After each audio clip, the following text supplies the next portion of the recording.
Welcome back to my channel, Petrol Heads. So, what we're doing today on the M340i. So, although the M340i has got 9.5 inch wheels on the rear and 8.5s on the front, so I have actually widened them. I feel that the back fills the arch quite nicely, but the front still sits a bit too far back into the arch. So, what am I doing today? I'm going to be shoving some wheel spacers on. I've got some 10mm for the front, and I've actually risked it. I don't know if I'm going to do it. I've actually got some 5mm spacers for the rear, but that gap, we'll see. They're obviously hub centric, so it'll fit on nicely. And then these are the 5s by the same company. These were 10 quid a pop, so I thought I'd give them a go. See if I can space it out a 5mm on the backs. Show you down the car. That's the rears. Does fill the arches quite nicely, but I think I can squeeze a little bit more out also, find out. I've heard when you come to the fronts, go down the line of the car, maybe doing it under there, so it's really just hard to show, isn't it? But you can kind of get the idea, maybe if I do that. So that's with 0 spacers.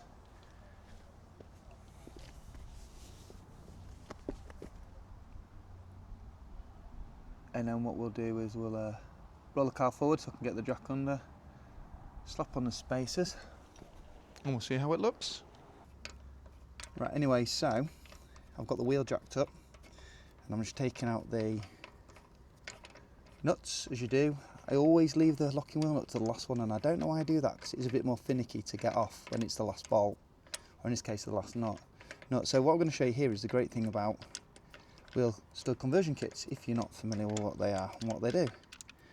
So what a wheel stud conversion kit is it takes the load and pressure off the actual bolts, bolting your wheel into the car by having the bolts fixed at the car side. So normally when your last one comes out, your wheel, if it's not seized, you have to worry about it falling off. As you can see, I'm not even holding on to it anymore, because what a stud conversion kit allows you to do is, obviously, it's sat on those prongs. So there you go.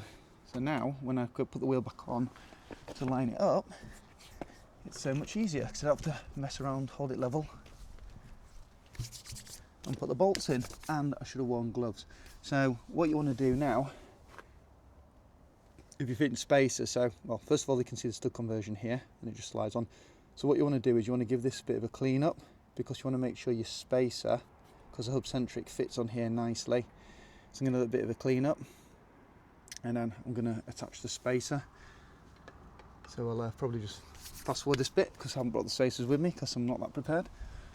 So with your lovely spacer, as you can see, it doesn't really matter, it's got multiple holes drilled in it, because I'm sure these fit multiple different vehicle types.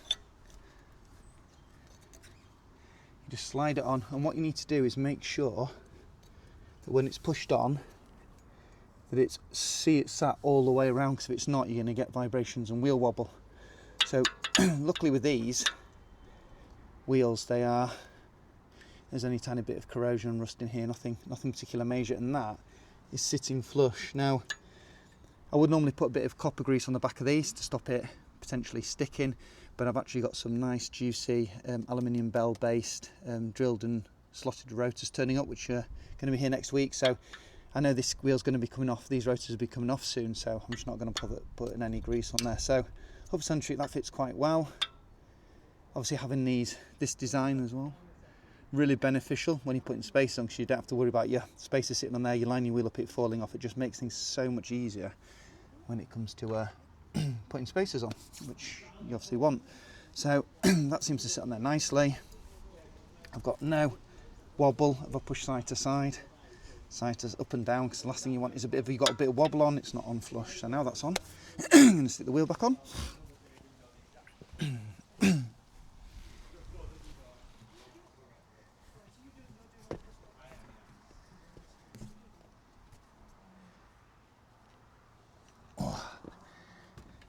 So now when it comes to putting the wheel on, I can just literally pick it, line it up, and push it on.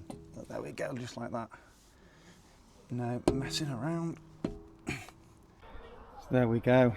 Now you can see, look, you see the tiniest little bit of tyre down there. Hello. Just at corner.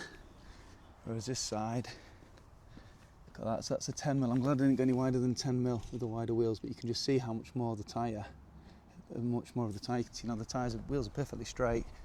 So I've got the front wheel spacers in fine.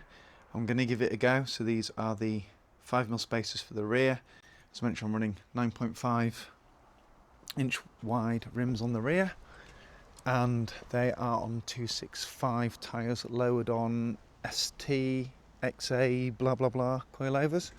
So I'm going to see if I can get away with spacing it out, so it'll be a centimetre wider, you know, the wheelbase on the back end, but I'm thinking I might get away with it. Well, what I'll do is I'm going to fit it and see if it scrapes, and if it doesn't, brilliant, I'll take it out for a drive, and if it does, yeah, I'm in trouble. Right, so I think I've got away with it. Here is the wheel now, and look at that. I need to take it out for a drive just to make sure it's not catching, but I don't think it will do.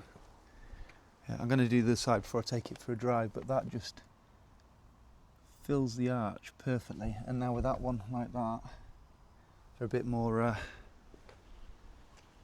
offset. Look at that, down that line. That looks pretty. It's hard to show on camera. It's pretty hard.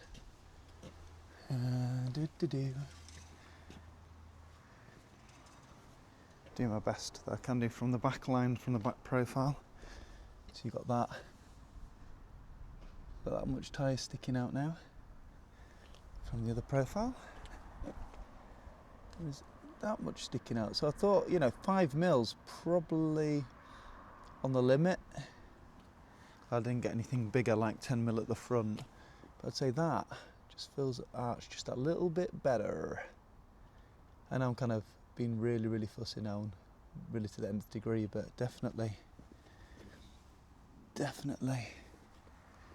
pushes it into that, out of that arch a tiny little bit. And I'm sure having slightly wider setup will help with stability on the old drag strip. Can't hurt to have a wider stance, can it? So the car doesn't scrub or driven around potholy areas. So there you go. So 265, 35, R19, 9.5s on the rear.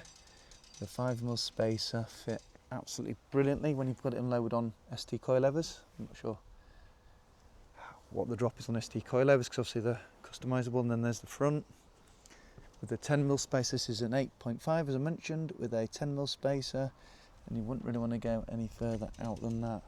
And from a staggered setup, the backs are still slightly further out than the fronts, which is what I like. And that's the other side. So I've done both sides.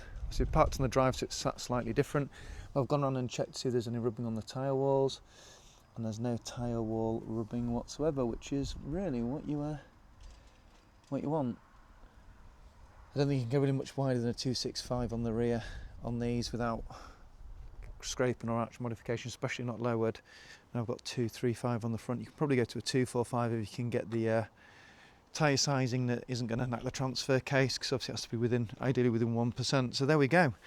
That, if you ever had the question, which you probably won't, of can you space your wheels when you lower your car on coilovers, the answer is yes, but you have to the very specific setup. So thanks for watching my channel. Hope that was of use, spent some time, and stay tuned for more stuff I do to the car.